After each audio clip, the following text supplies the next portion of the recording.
हाय, आपका दोस्त मिस्टर टूटू आ गया एक नई कहानी लेकर।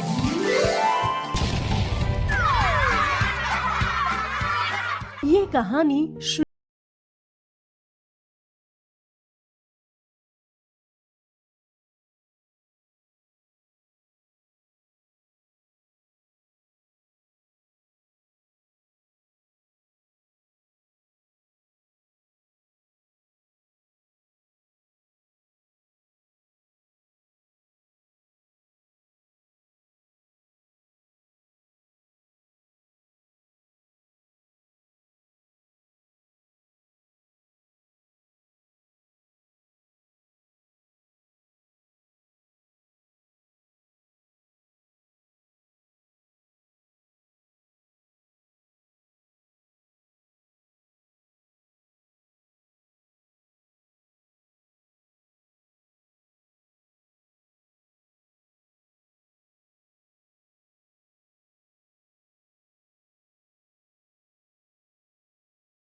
तुम्हें शहर में ही मिलेगी। तुम कैसे भी करके ये दवाई ले आओ। पर रामू बेटा, शहर जाने का जो रास्ता है वहाँ रात के समय कोई चुड़ैल का साया घूमता है। तुम अकेले कैसे जाओगे? माँ, इस समय पिताजी की तबीयत में सुधार लाना ज्यादा जरूरी है। रामू डॉक्टर के बताए हुए पते के हिसाब से अकेले ही रात में शहर की ओर निकल पड़ा।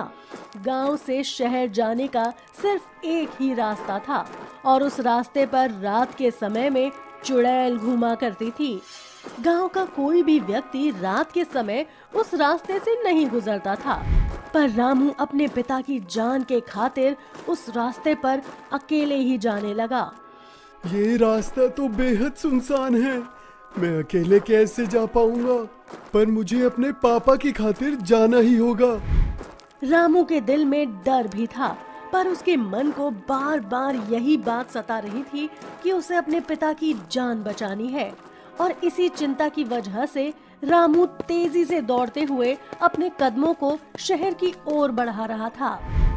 दौड़ते दौड़ते अचानक रामू को ठोकर लगती है, जिसकी वजह से वो जमीन पर गिर जाता है। ओह माँ, मेरा पैर! रामू के पैर से खून निकलने लगता है। तभी वो उठकर सामने देखता है तो उसके सामने एक खंडर हवेली उसे दिखाई देती है। अरे, ये हवेली कौन सी है?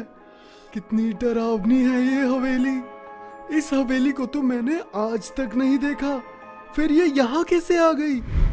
अरे, मैं इस हवेली को क्यों देख रहा हूँ? मुझे तो अपने पापा के लिए दवाई लेने जाना है। रामू अपने पिता के ख्याल में फिर से दौड़ते हुए शहर की ओर जाता है। उसके पैरों से बेहद खून बह रहा था, पर अपने पिता की जान बचाने के लिए वो दुगनी रफ्तार से दौड़ने लगा। थोड़ी दूर दौड़ने के बाद एक बाइक वाला रामू को पीछे से ठोक कर चला जाता है। रामू फिर से जमीन पर गिर जाता है। ओ माँ, मर गया रे! कौन था वो जिसने इतनी जोर से टक्कर मारी मुझे? रामू वहीं जमीन पर लेटा हुआ था। तभी उसके पिता की दवाइयों की बात उसके मन में आती है और वो झट से खड़ा हो जाता है, और खड़े होते ही रामू के होश उड़ जाते हैं। अरे ये क्या? मैं वापस इस हवेली के पास कैसे आ गया? मैं पहले जहाँ गिरा था ये हवेली वहाँ थी। इतनी दूर दौड़ने के बाद भी वापस वहीं कैसे आ गया? ये सब क्या हो रहा है मेरे साथ? मैं आगे जाने लगता हूँ तो वापस इसी हवेली के पास कैसे आ जाता हूँ?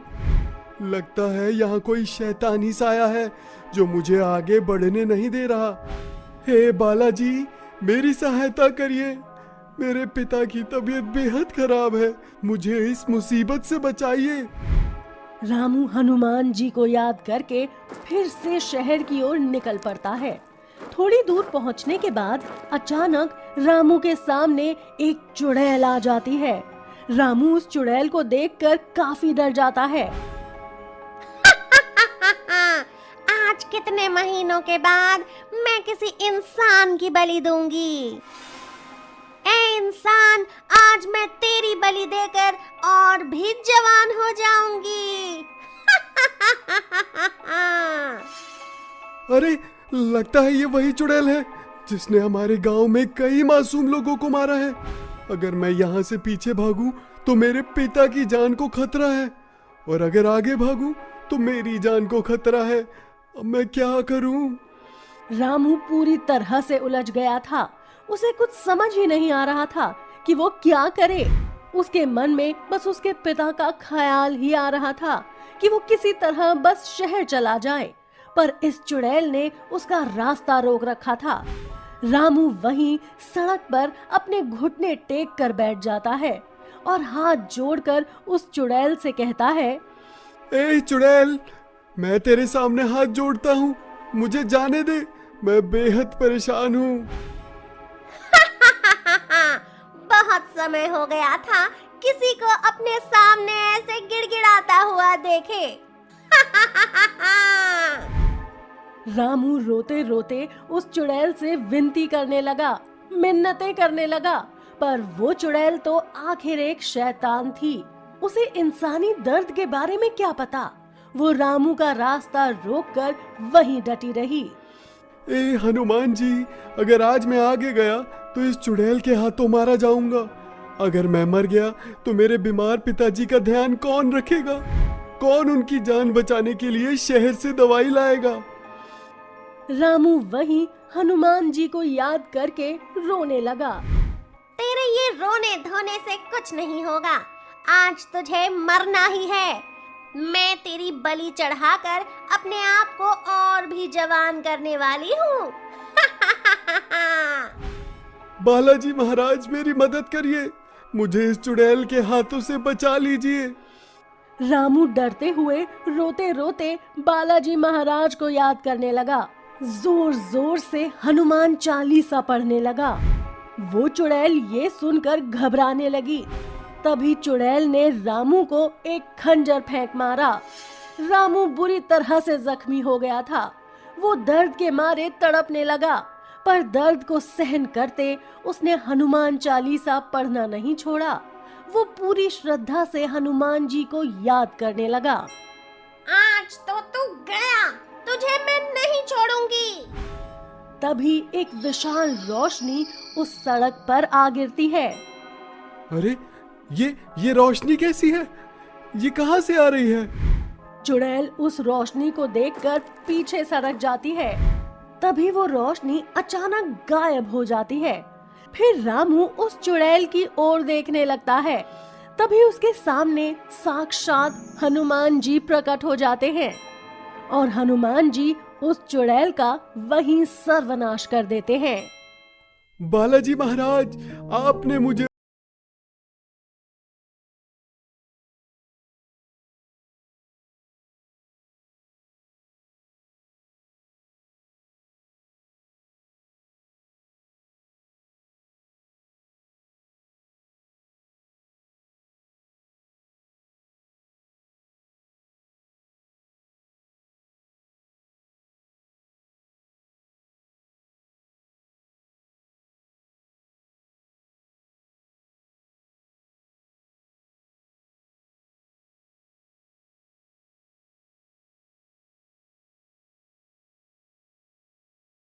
ये कहानी राजस्थान के अलवर शहर की है। उस शहर में एक दीनू नाम का माली रहता था, जो एक बड़े से बगीचे की देखरेख करता था।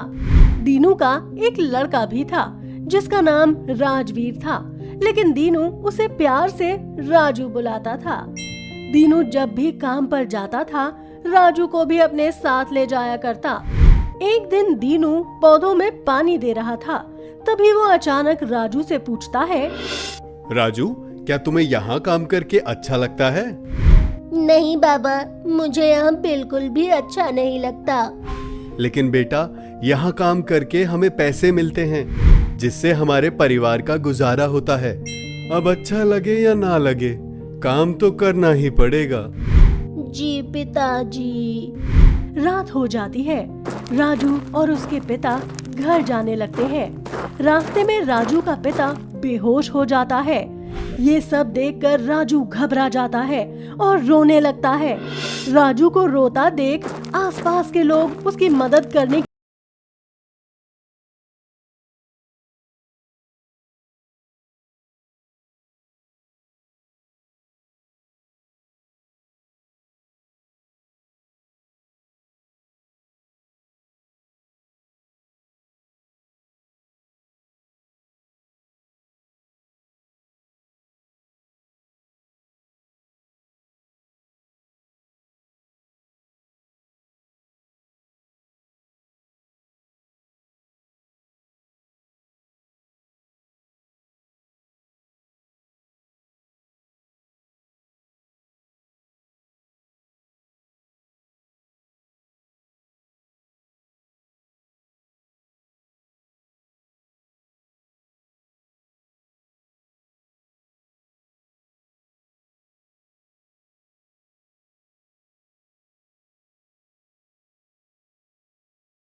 तरह एक दिन शाम के समय राजू काम करके अपने घर जा रहा था, लेकिन रास्ते में उसे कुछ बच्चों के रोने की आवाज सुनाई दी।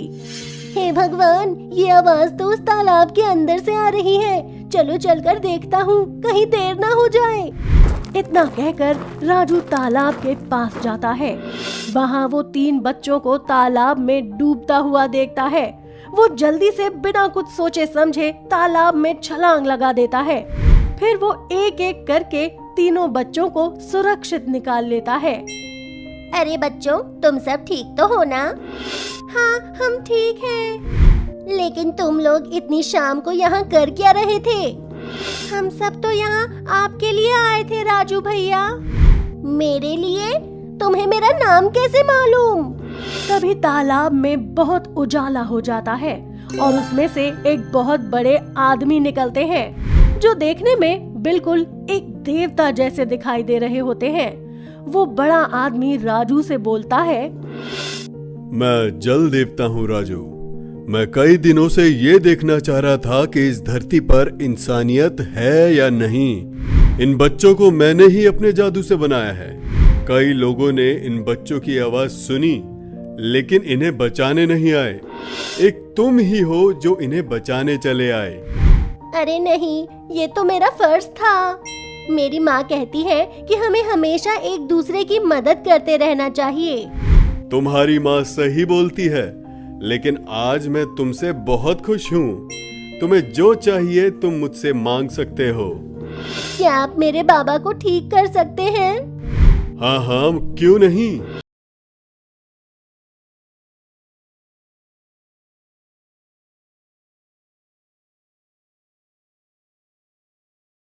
तुम चाहो तो मैं तुम्हें और भी कुछ दे सकता हूँ। मांगो, तुम्हें क्या चाहिए?